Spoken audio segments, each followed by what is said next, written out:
प्रसारित करीत आहोत. लेखक नाटककार प्राध्यापक रमेश कोटस्थानी लिखित खुळा पाऊस या पुस्तकाचं क्रमशः वाचन. आज आपण ऐकणार आहोत प्रकरण हाकामारी. वाचक स्वर अनुराधा कुलकर्णी मटकरी यांचा. निर्माता जयंत ठोंबरे.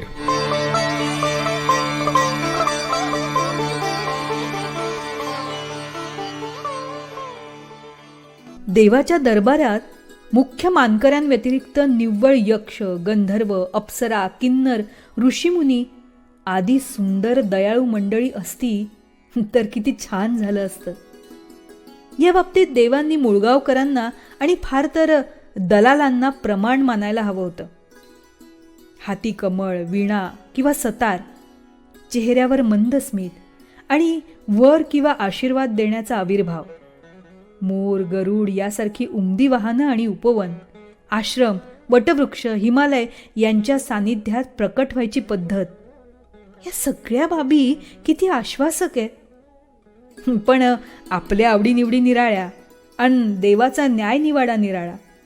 त्यामुळं देवानं भूत, हडळ, मर्याई, वेताळ, संबंध आदी मंडळींना पण पॉवर देऊन ठेवली. त्यामुळं देव कल्पनेतून जितकी भक्ती तितकीच भीती पण उपजते. आमची नीतीची वेल भक्तीच्या रसावर पोसायच्या ऐवजी भीतीच्या कुंपणात सरपटत राहते हे देवाच्या कसं लक्षात येत नाही. त्याच्या खऱ्या भक्तांचा मतदारसंघ दिवसेंदिवस राखीव होत असून सुद्धा पाप करायची जबरदस्त भीती लहानपणीच मनात भिनल्यामुळं हातून पराक्रम होण्याची पण शक्यता उरली नाही. चारित्र्याची सगळी इमारतच नयवादाच्या पायावर उभारली गेली. मला पहिली भीती घातली ती त्या पक्याच्या आईनं. एरवी मायाळू मवाळ असलेली नदी पावसाळ्यात जशी बेफाम व्हायची तशी पक्याची आई अंगात आल्यावर बदलायची. एरवी कधी पण खारीक देणारी, खरबरीत हात तोंडावरून फिरवून अलाबला घेणारी पक्याची आई नवरात्रात पार बदलून जायची. कारण तिच्या अंगात देवी यायची. ते घुमणं, तो मळवट, ते हळद कुंकवानं माखलेले हात, घागरी फुंकणं, विस्तवाचा घट हाती घेऊन बंद खेळणं, घणघण घंटा, भडकलेले पलिते, बुधले, त्यांचा धूर यांनी अजून मनाचा गाभारा घुसमटून जातो आणि त्या देवीचे कवड्यांसारखे सदैव तारवटलेले डोळे.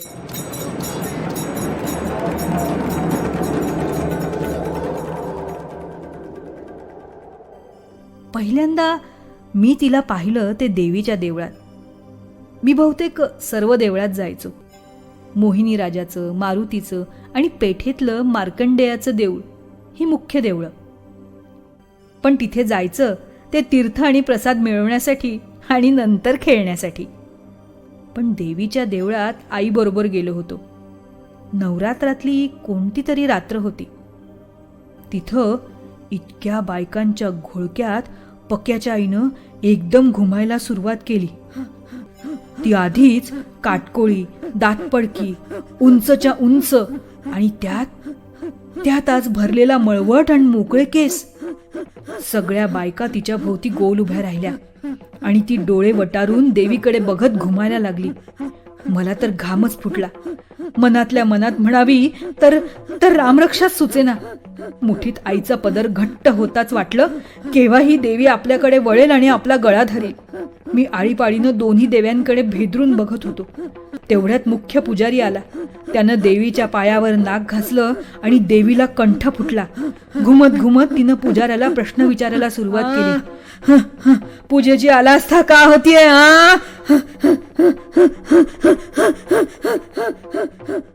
तेवढ्या बरोक शब्द अनास्था आहे हे माझ्या लक्षात आलंच. पुजाऱ्याला प्रश्न कळलाच नाही. तो नुसताच खुळचटासारखा देवी पुढे तबक धरून उभा राहिला. पक्याची आई, आई आई अंबे. कोण्या बाईनं पुजाऱ्याला प्रश्न सांगितला. पुजारी यरबडून म्हणाला, नाही आई, नाही आई, असं नाही होणार. घरात आजारपण होतं. एक वार माफी आई, एक वार माफी.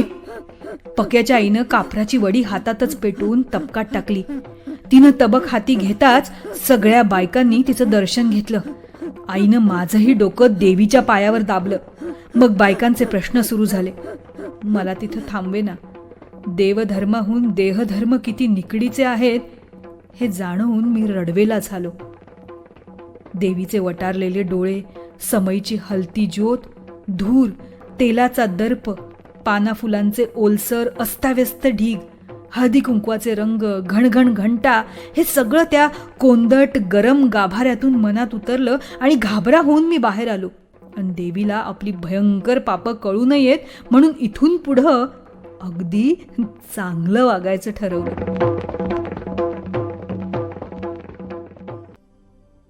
इतकी वर्ष विचार करूनही देवाच्या दुनियेत आपलं काय स्थान आहे किंवा आपल्या जगण्यात देवाला काय जागा आहे हे मला ठरवता आलेलं नाहीये.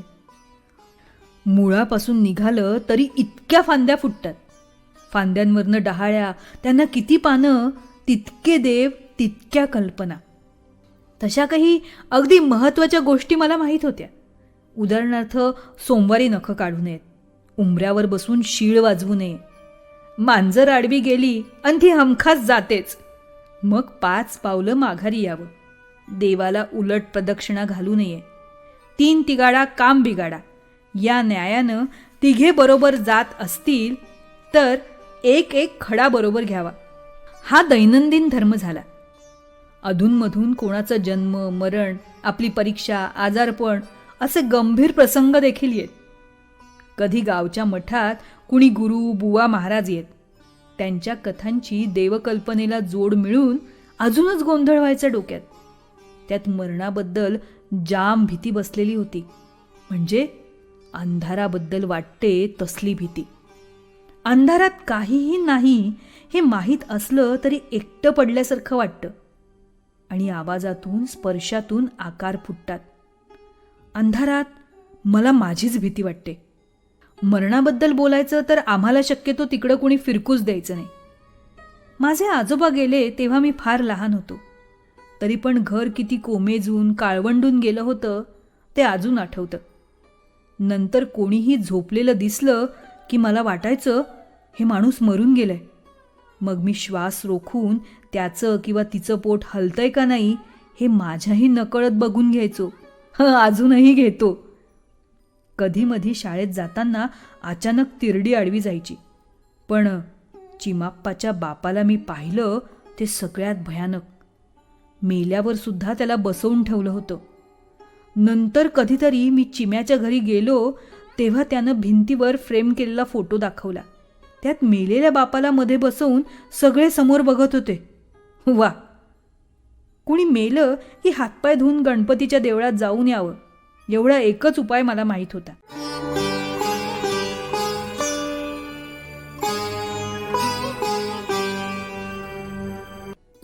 त्यातल्या त्यात मला गणपती आवडायचा. पिंपळावरचा मुंजा, देशमुखांच्या पडक्या गडीतली भिंतीवर नाचणारी हडळ, बारक्याच्या शेतातलं भूत, नदीतल्या 7 आसरा असल्या गोष्टींचा संबंध आला की मी गणपतीला साकडं घालायचो. गणपती आवडायचं कारण म्हणजे एका सिनेमात भक्त प्रल्हाद ध्यानस्थ बसलेला असताना राक्षस त्या झोपडीला आग लावतात तर वरून गणपती सोंडेनं पाण्याची धार धरतो म्हणून तो आवडायचा. शिवाय घरात लंगडा बाळकृष्ण, देवीचा टाक, पांडुरंगाचा फोटो, कॅलेंडरवरचा कृष्ण असे देव होतेच. आई सोवळं खूप पाळायची, उपास तापास करायची. एकदा शिर्डीचे साईबाबा स्वप्नात येऊन तिच्याशी बोलले पण होते.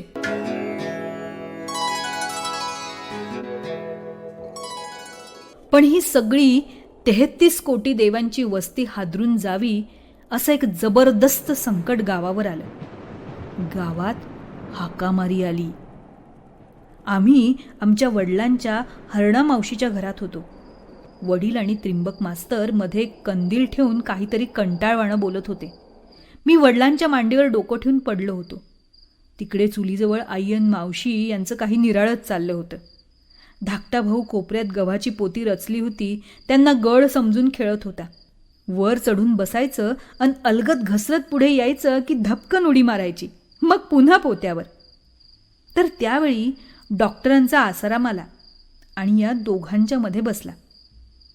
काय आज लवकर? त्यांच्यापुढे अडकित्ता टाकत अण्णा म्हणाले. त्यांच्याकडे लक्ष न देता आत वाकून आसाराम मोठ्यानं म्हणाला, मावशी, इकडे या जरा. आमच्या मावशी कोणीही कधीही बोलावलं तरी लवकर हालत नसत. कुणीही काहीही बोललं, विचारलं तरी लवकर उत्तर देत नसत. हातातलं काम पूर्ण झाल्यावरच मोठे डोळे रोखून उलट प्रश्न विचारायची त्यांची पद्धत होती. बऱ्याचदा त्यांचं आणि अण्णांचं बोलणं मला कळतच नसे. त्या रागवून आणि अण्णा हसून बोलत, पण दोघंही वेगवेगळ्या विषयावर बोलत. पण आसाराम मला आवडायचा. त्यानंच मला न भीता म्हशीवर बसायला लावलं होतं. शिवाय तो मला दवाखान्याच्या कंपाऊंडातल्या चिंचा घेऊ द्यायचा. एकदा त्यानं माझी मारामारी ऐन मोक्याच्या वेळी सोडवली होती. तो मला म्हणाला, उद्यापासनं संध्याकाळचं खेळणं बंद. तितक्याच हरणा मावशीच्या शेंगा भाजून झाल्या. गरम चाळणी त्यांनी मधोमध ठेवली आणि खडे मिठाची वाटी पण. शेंग निवडून आसाराम म्हणाला, मावशी, गावात हाकामारी येणार आहे. पलीकडे बुद्रुकला 5 बळी घेतलेत. आता नदीत शिरलीये. आवस उद्या आहे ना? आवस परवा. हो, मग परवापासून आपलं गाव धरणार बघा. बातमी भलतीच थरारक होती. दुसऱ्या दिवशी सगळ्या गावात घुमायला लागली. शाळेत गेलो तर तिथंही तीच चर्चा. तुम्ही रात्री दार कडी लावून झोपा. झोप लागली की कधीही हाक येणार, ओ भाऊराव, ओ सीतामामी, किंवा आहेत का धोंडोपंत. तुम्हाला वाटणार आहे की आपली वाण्याची काशी किंवा शेजारचे बारपुते. कारण आवाज हुबेहूब ओळखीतलाच असणार. आणि तुम्ही ओ दिलीत की खलास. दार उघडायची सुद्धा गरज नाही. बंद दारातच खेळ खल्लास. बाहेर हाकामारीला बरोबर कळणार की आपलं काम झालं की ती दुसऱ्या घरी जाणार. अशी रोज रात्री 5 घरं ती हटकणार. पण प्रत्येक संकटावर दैवी उपाय हा असतोच. हाकामारीवरही इलाज होता. प्रत्येक घरानं आपल्या दारावर पांढऱ्या शाडूनं, खडूनं किंवा चुन्यानं 2 फुल्या मारायच्या. शुभ लाभाच्या खाली दिसतील अशा 2 फुल्या. फुल्या दिसल्या की हाकामारीचा आवाज चालत नाही. मग गावातल्या सगळ्या घरांवर पांढऱ्या फुल्या आल्या. आणखी काही विशेष चतुर घरांवर तर मारुतीरायाची चित्र पण आली. पोरं तर बाहेर जाणारच. त्यांच्यासाठी रामकाठी होती. सदऱ्याखाली बोट घालून ते ओलं करून कपाळावर घासायचं. रामकाठी उमटायची. क्वचित जोरात घासलं तर रक्त पण यायचं. पण जीव वाचवायला थेंभर रक्त काही फार नव्हतं. देवळांमधून, पाणवठ्यावर, शाळेत, दुकानात हाकामारी आकाराला यायला लागली. रोज कोणाला न कोणाला तरी हाका ऐकू यायच्या. भावड्यानंतर तिला पाहिली सुद्धा. पांढरं पातळ, मोकळे केस, लाल मळवट आणि फारुळे दात, अशी ती बखळीतून तरंगत तरंगत पलीकडे गेली. पाठमोरी होती तर त्याला कशी काय दिसली? तर त्यानं जोरात जय अंबे अशी आरोळी मारली. म्हणून तिनं घाबरून वळून पाहिलं. दात विचकले आणि नाहीशी झाली. भावड्याच्या वर्णनावरून वाटलं की हाकामारी गावात पहिल्यापासून वस्तीला असलेल्या हडळीच्या नात्यातलीच असावी. त्यामुळं खरं तर विशेष काही वाटलं नाही. मात्र हाकामारीला कोणाच्याही बाईच्या, बुवाच्या, मुलाच्या आवाजात हाक मारता येतं यावर सगळ्यांचा एकोपा होता. पण गावात नास्तिक लोक होतेच. हे नदीकाठी, देवळाच्या ओट्यावर, कुठे पारावर बसत. एकतर त्यांची नीटशी घरं नव्हती. त्यांना नीटशी दारं पण नव्हती. त्यांनी फुल्या तर सोडाच, एक नवा खेळ आरंभला. रात्री गावातून फिरत ते कोणाच्याही नावानं वेगवेगळ्या आवाजात हाका मारायचे. आणि त्यांच्यातलाच एक जण मेलो मेलो किंवा मेले ग बया किंवा नुसताच म्हणून मरायचा. खरं तर त्यांच्यामुळंच हाकामारीची भीती कमी झाली. मी त्यांच्यातल्या मवाली केशवला विचारलं, अन खरंच हाकामारी आली तर? त्यावर त्यानं एक अत्यंत अश्लील उपाय सांगितला. मी तिची अन आपल्याच जोकोर असून तो म्हणाला, मी फळवली तिला की गावात आमची पिल्लावळ हाका मारीत फिरल. मरा साल्याव. मला हे असं सिरियस गोष्टीची मस्करी करणं अजिबात आवडायचं नाही. मी मोहिनी राजाच्या देवळात देवा हाकामारीपासून सगळ्यांना वाचव अशी प्रार्थना करून आलो. संध्याकाळचं खेळणं पुरतं बंद होणं शक्यच नव्हतं. हळूहळू सुरू झालंच. आली तशी हाकामारी गेली सुद्धा. बहुधा केशवचा संकल्प ऐकून ती आलीच नसावी किंवा घाबरली असावी.